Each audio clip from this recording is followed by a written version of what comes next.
Hi guys, today I have an updated video guide for you on QINGYI to break down my experiences and thoughts involving her. To be clear, some footage here will be from the creator experience server that you might have seen a few others make a video on, but I'm super excited to break down this amazing new electric stunner. And now don't worry, if her moves don't spark your interest, her gameplay will definitely keep you grounded. With that out of the way, today I'll be breaking down why QINGYI is insane, what her kit is, some combos you may end up using on her, how to build her, and who she can pair well with. With that, let's take a look at what each part of QINGYI's kit does. Her basic attack is pretty complicated since it has multiple parts, so let's start with the combo. QINGYI's basic attack combo is made up of 4 total hits. The first 2 are unimportant, but you need to perform them before you can use the important third hit. The first is a vertical spin into a downward strike, the second is a horizontal spin into forward strike, and this leads us to the third hit, where we can begin the fun. During her third hit, you can continually hold down the basic attack button to perform this infinite spinning lightning storm of doom that interestingly doesn't get interrupted if you dodge. If you let go of the basic attack button after being in the spinning combo, you automatically perform the 4th and final hit, which is another downward smash. Keep in mind that if you perform the spinning combo for long enough, it actually enhances the 4th hit to be this upward strike plus downward smash. Side note, your anti-interrupt level is also increased during the 3rd and 4th hits, and you do gain a 40% damage increase while they're being casted. Thanks Hoyoverse for the buff. The next part of her basic attack we need to talk about though is her held down attack combo. Normally, if you hold down the basic attack input, you perform a very weak rush attack that deals electric damage, but this isn't the version we want to use. However, to get to the enhanced version, we need to talk about QINGYI's unique resource. The second feature of her basic attacks involve her unique resource bar. When QINGYI deals electric damage with the skill, this bar fills up. It can hold a maximum of 100 charges. When you hold down the basic attack input after having at least 75 charges, you perform an enhanced version of the weak rush attack that I just mentioned earlier. This is called Enchanted Moonlit Blossoms and is actually extremely powerful both in terms of days and in terms of damage. This new combo is made up of 5 rush attacks and a final hit. What you need to know about this is the following. 1. You can end the combo at any time if you release the basic attack input, and 2. Your anti-interrupt level is increased during the rush attack. The smallest, but actually the most impactful addition to this move is the fact that you become invulnerable when you're performing this final hit. This is actually really big since you can time your skills in a way to actually avoid a big damage skill with it as well. Now, QINGYI's core passive is honestly super long, so to break it down simply, when you perform Enchanted Moonlit Blossoms by holding down the basic attack input, each part of the attack will add stacks to the enemy, which increases the target's stun damage multiplier. This is similar to the damage increase Lycom provides against stunned enemies with his additional ability, but keep in mind that post-buff from 3% to 4%, QINGYI can now provide an incredible 80% stun damage multiplier increase. QINGYI's special attack without energy is a quick strike, but this is actually not very worth using. The enhanced version on the other hand is crazy since you do another spin attack, but this time with a huge damage plus days multiplier. This costs 60 energy to use at first, but you can actually prolong it with 20 additional energy to increase the total number of hits. QINGYI's dodge is pretty standard in terms of what it has to offer, but its multiplier did get changed to be lower, so it's actually less effective than what we had previously thought, but it's still okay. Her assists are definitely still interesting since they have some of the highest days multipliers in her entire kit, even post-change, but as usual, assists having high days multipliers is the case for most stunners. QINGYI's chain attack is also pretty quick, all things considered, and since her damage is pretty high compared to other characters, multiple chain attacks will actually start to impact your total damage once she's fully built. Normally, I would gloss over the ultimate for a stun character since they're mostly used with utility and dazing in mind, but I have seen a few people curious about whether QINGYI can be a damage dealer. I'll break this down further later, but her ultimate multiplier is actually not that impressive at all, with it being lower than every other attack character except for Billy and Nekomata. That being said, it is higher than Ambi's multiplier, but at this point it's pretty clear that QINGYI was designed to replace her. Before we leave the topic of DPS QINGYI though, I do want to talk about her additional ability since it does lead me to believe that there was some consideration towards her dealing damage. The skill reads basic attacks deal 20% increased days, which is fine, that's great for a stunner, but additionally, if QINGYI's impact is greater than 120, each point over increases her attack by 6, up to a maximum of 600. Now let's be clear, 600 attack is no joke since that's roughly half a Sokaku, or a full Lucy's worth of buffing in one additional ability. However, the real question is whether this 600 attack is actually worth getting at all, since the additional ability is only activated when you have an attack type character or a character from the same faction as her in her squad. Your option to get this currently are a bunch of characters who do also want to spend a decent amount of time on field, or a Seth who isn't even available right now. So at least currently, this passive actually hurts players that want to use her as a main damage dealer, but we'll see how this pans out in the future. Now we've broken down the entirety of QINGYI's kit, so let's talk priorities. Her basic attack and EX special are both great for generating her unique resource, so those two will be the highest priority to upgrade at first. Following this will be her assist dodge and chain, but truthfully the exact order here is very difficult to rank. Each skill is used more or less depending on what fight or composition you have, so there's no one correct answer. For instance, you'll definitely be using defensive assist to swap from your main damage dealer to your stunner if you're fighting a boss, but you also may end up using a lot of dodges if you're fighting multiple enemies. Because of this, I would recommend keeping them all around the same level. Let's talk about QINGYI's combos now. First and foremost, QINGYI's overall combos feel very good regardless if you're fighting multiple or a singular enemy. With that, I do have two combos to share with you now if you're curious about how she'll play. The non-boss combo, if you're familiar with my channel, is pretty straightforward and just involves walking up to the enemies and using your EX special. Once you have a decent amount of impact, this is pretty much guaranteed to stun or daze enemies instantly,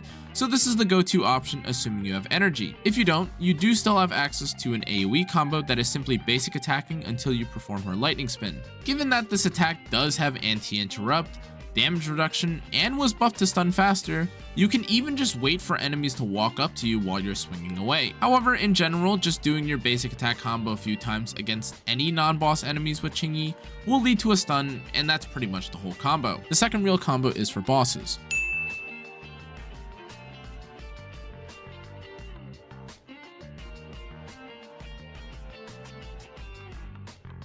This involves QINGYI using the first two parts of her basic attacks. Then, QINGYI uses her enhanced special attack in either its extended or normal version.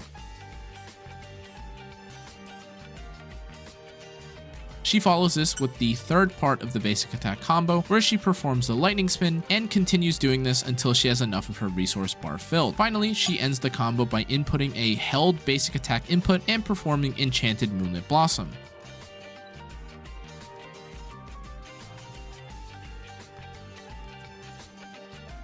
In case you're curious about what the combo actually does, here's a quick breakdown. The goal of this boss stunning combo is to generate as much energy as possible while also dazing and stunning the boss quickly. The basic attacks included at the beginning make use of Shockstar Disco and also provide a small amount of energy and daze. The enhanced special attack following it also does a lot of daze and damage, all while consuming energy and making sure not to overcap on it. The lightning spin after this part allows QINGYI to continue building her unique flash connect voltage, and this is so she can perform the Enchanted Moonlit Blossom. All of this setting up for Moonlit Blossoms is great because it has the highest damage and also has a very high daze multiplier. Now, as always, remember that these combos are a guideline and not the only way for you to play, but they will be helpful for approaching most content in the game. Here we are again on the topic of if a stunner can be a DPS.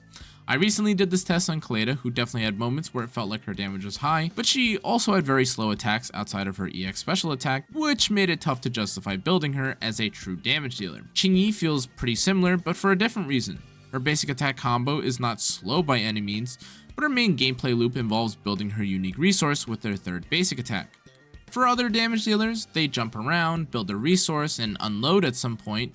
But plain and simple, QINGYI has to sit in front of the boss at some point, dealing pretty low damage with her lightning spin in order to fill up the bar, and this is where her flaws begin. Despite her having decently high damage multipliers on other skills, she ultimately doesn't compare to Ellen, Juyuan, or even Soldier 11, which means that she's always going to be behind damage-wise. As a final point, in order to even make use of her additional ability, you'd have to wait for a new character to be released, or you'd have to take an attack character alongside her to gain the additional 600 attack. All of this while having lower multipliers than most damage dealer makes this an unfortunate end for DPS. QINGYI. This doesn't mean you won't end up building her with crit anyways, but just remember that committing resources or characters to specifically buff QINGYI's damage will definitely not feel as good. Now, it's time we talk about QINGYI's potential best set. Thankfully, stunners differ from damage dealers who may want unique element-based sets as their best in slot, but QINGYI and the rest of the stunners can all appreciate Shockstar Disco. Thank God! The daze increase you gain from the 4-piece effect is great, and ultimately you'll make use of it constantly while still doing QINGYI's various combos. For her 2-piece though, you do have some flexibility, but with an asterisk, but keeping either Swing Jazz, Freedom Blues, or Woodpecker if you're spicy is totally fine too. Now the reason why I include the asterisk is because while she does have a couple sets she can use, she does require 80 energy to perform the enhanced full version of her EX special attack, so this may skew things in Swing Jazz's favor. Let's talk about QINGYI's signature W engine. This thing is honestly pretty insane, since it gives a load of impact as its advanced stat and in its passive description. These two things by themselves make any W engine feel pretty solid for stun characters, but add all of this alongside a 20% damage increase if you have 15 stacks of her passive, and it becomes amazing. To be clear though, you are essentially trading the energy regen of Kaleda's signature W engine with a team-wide 20% damage increase when you're comparing these two engines. Her signature aside, all stun characters currently benefit a lot from Steam Oven's impact and energy regen combo, so in case you were curious about what her best in slot W engine might be, this is going to be your choice. Damara Battery Mark II may also be something worth looking into, but ultimately her damage, though higher than some of the other stunners, is not worth committing to over adding utility to your team or giving you additional ways to generate energy. QINGYI, thankfully again, is pretty similar to other stunners in the game, using an impact 6-slot disc drive, an electric damage, attack percent, or pen ratio 5th slot, and a crit rate or crit damage 4th will do great if you're trying to min-max your QINGYI. There are some cases where running her with anomaly proficiency may be better, especially before you're able to commit to high amounts of crit rate to your build, but these are small optimizations, and admittedly just having impact is more than enough for your dedicated stunner. Build-wise, you can try for a combo of 1700 attack, 170 impact, and a ratio of 50 crit rate to 100 crit damage. However, I did not find most stats outside of impact for stunning or her health total to survive to actually be that important. This is especially the case when a main damage dealer like Zhu Soldier 11, or Ellen were present on the team. Let's talk Mindscapes. QINGYI's first Mindscape reads, when QINGYI enters combat, Flash Connect voltage is instantly restored to its maximum, and the accumulation rate is increased by 30%. When using her basic attack, Enchanted Moonlit Blossoms, if Flash Connect voltage is at its maximum, the attack will reduce the defense of the enemy it hits by 15%, and QINGYI's crit rate against that enemy will increase by 20% for 15 seconds. So this is just crazy, because it gives a similar feeling to Zhu Quick Reload and Ellen's Freeze Charge increase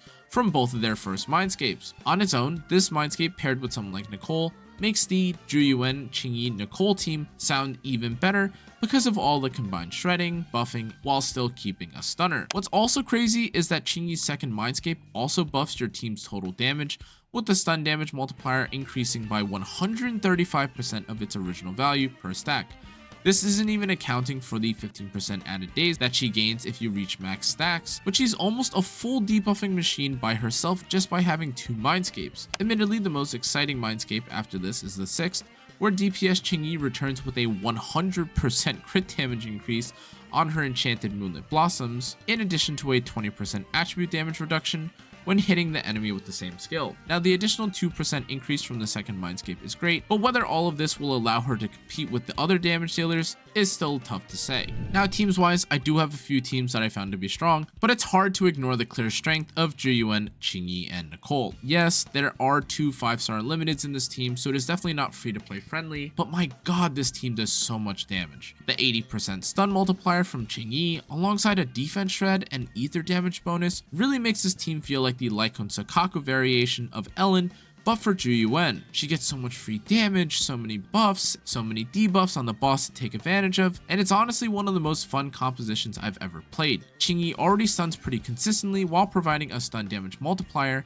and Zhu is the perfect character to take advantage of this. Now, if you're looking to pair her with any other character, here's my advice. QINGYI has some of the most insane damage increases of all current stunners, so there's simply no reason to use anyone else except her. Lycon and Ellen is the exception here, since the defense shred and synergy is simply too good to pass up, but just in terms of statistics and math, she's by far the most versatile stun option ZenlessZoneZero has to offer. Although characters like Kaleda and Ambi may be more accessible or a stun a bit faster, there is no competing with the damage she provides every time that an enemy is stunned. Now, I've avoided talking about this up until this point, but we do need to address probably the most important question of all. Is she worth pulling? Well, unfortunately, there's no one answer. QINGYI is a limited stun character, which means she won't hard carry damage-wise, and in most cases, she's just a stronger Ambi. With these two considerations alone, you could definitely argue that she'd provide less value to a team than if you were to get someone like Ellen, Juyuan, or if you wanted to save for a future damage dealer. On the other hand though, she's definitely one of the best stunners in the game, simply because of how many damage increases she has. It's tough to argue for whether you'd actually ever want to pull for a limited utility character,